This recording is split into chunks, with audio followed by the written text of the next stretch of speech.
Hi, I'm Sherry Weingart, and I'm here with my colleagues, Joy Getzenberg and Dan Swartzman.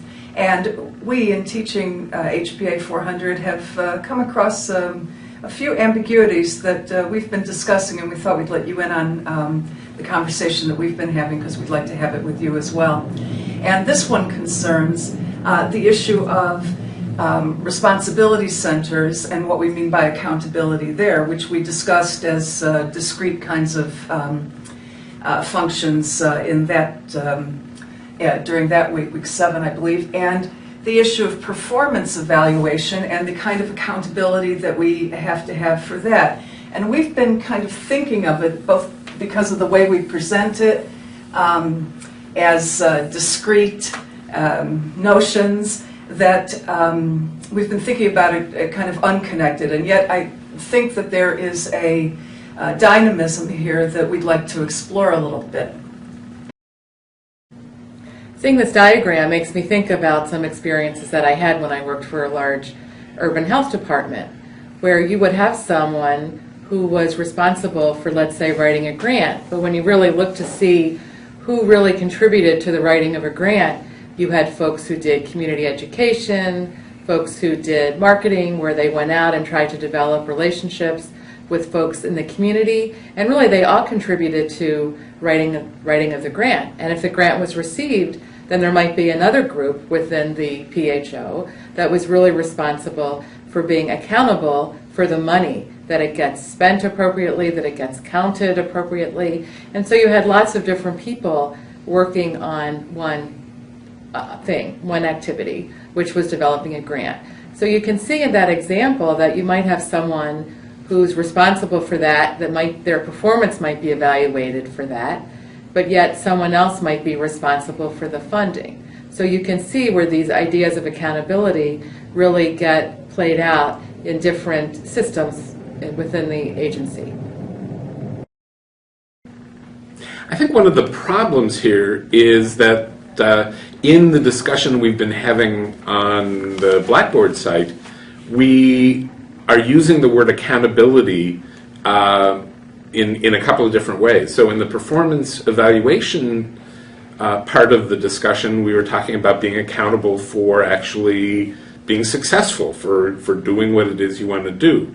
Whereas when we shifted to responsibility centers, we started using accountability as in accounting for the money. And we really haven't made that distinction clear enough. And I think that's what's causing some of the confusion. So that the organization that actually applies for the grants within your large public health organization, they are accountable for the money coming in and for the money being spent, as Joy suggested. Whereas if we're talking about performance evaluation, there's a lot of people who are accountable for the actual success of the program itself. Well, in light of all this, it would help, I think, if we also made explicit how the concepts of the particular types of responsibility centers, revenue centers, expense centers, etc., how they play out in the planning performance scenario that we were just talking about. Right. So this all started when we were kind of blithely saying that a public health organization might have a revenue center that was the grants body. And that makes sense, because as a manager, I want to hold them financially accountable for the money coming in for the grant, for being able to explain to me where it was spent and what's left at any one moment. Mm-hmm.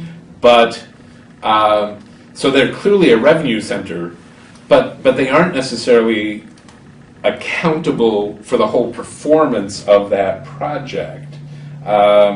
And that's the distinction here, is that the notion of responsibility centers is all about tracking the money, not necessarily tracking the success. So as a manager, you really have two levels of responsibility here. One is specifically to figure out how you want to deal with accountability in this function in your responsibility centers, and also how it may play out in how you're going to evaluate your individual employees. So there's really two levels there. And what we are trying to understand ourselves and convey to all of you is that as a manager, you need to be able to see the distinct functions of accountability, as we have talked about them in sequence in the class, but also be able to integrate them together so as a whole you have accountability through the various levels and functions and staffing in your organization.